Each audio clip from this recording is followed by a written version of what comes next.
के पाप तुम्हें ढोने पड़ते हैं। इसलिए कभी भी किसी की निंदा करने की जरूरत नहीं है।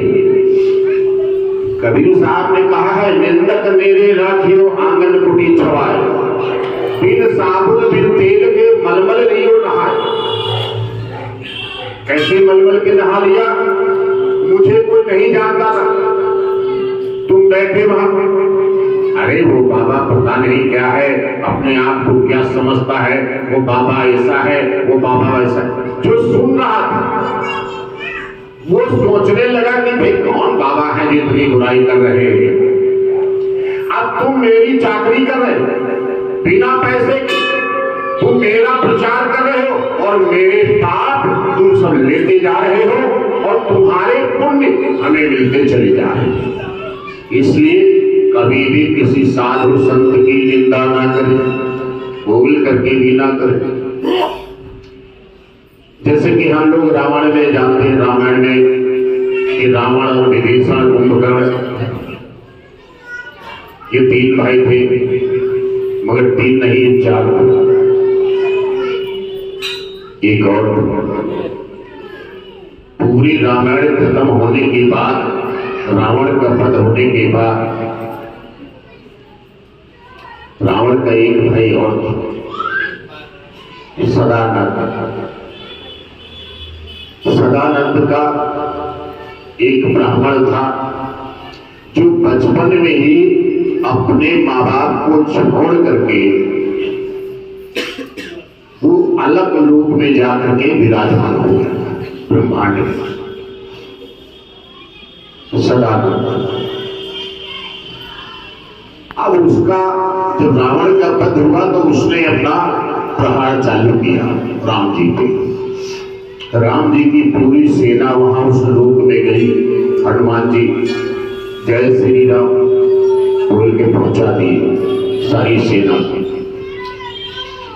इतना भीषण युद्ध हुआ, राम जी की सारी सेना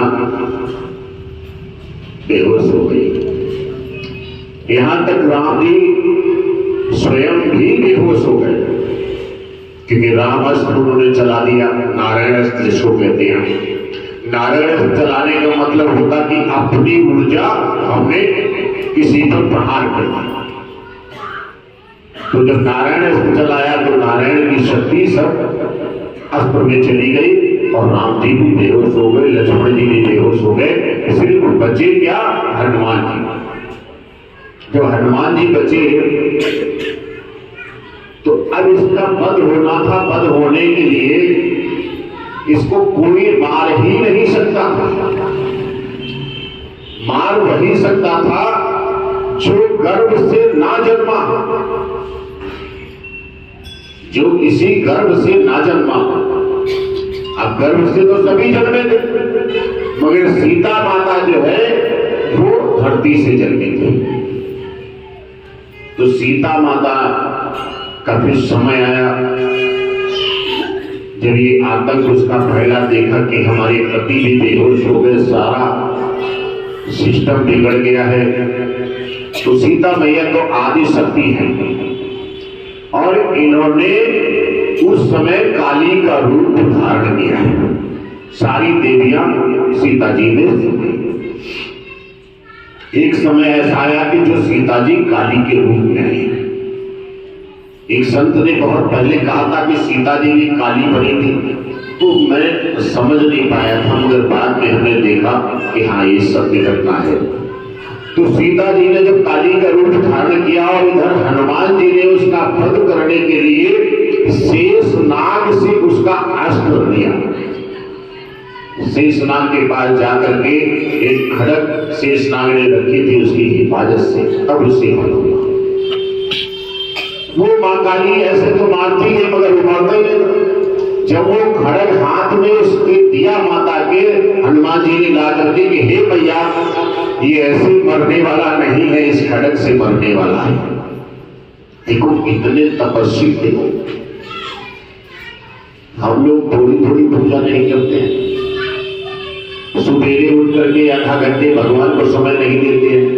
वो इतने तपस्वी थे कि भगवान से भी पंगा लेने को तैयार थे। सीता मैया को काली के रूप में आना पड़ा और विशाल रूप में आकर के तब उसका वध होगा। तो इसलिए ये हमें समझना है कि हमारे युगों युगों में सारे देवी देवताओं ने और राक्षसों ने तप करके ही अपने आप को रखा है। तो हम सभी भी यहाँ जो बैठे हैं ये तप ही हो रहा है, ये तपस्या ही हो रही है कि ठीक है गुरु जी आएंगे, गुरु जी कुछ समझाएंगे, गुरु जी की बात सुनेंगे और बालाजी मंदिर पे जाएंगे। तो बालाजी की कृपा है, आप सब लोग इसी तरह लगे रहे। बालाजी महाराज सब पे दया करें। हे बालाजी महाराज दया करो। ओम श्री हनुमते नमः। ओम श्री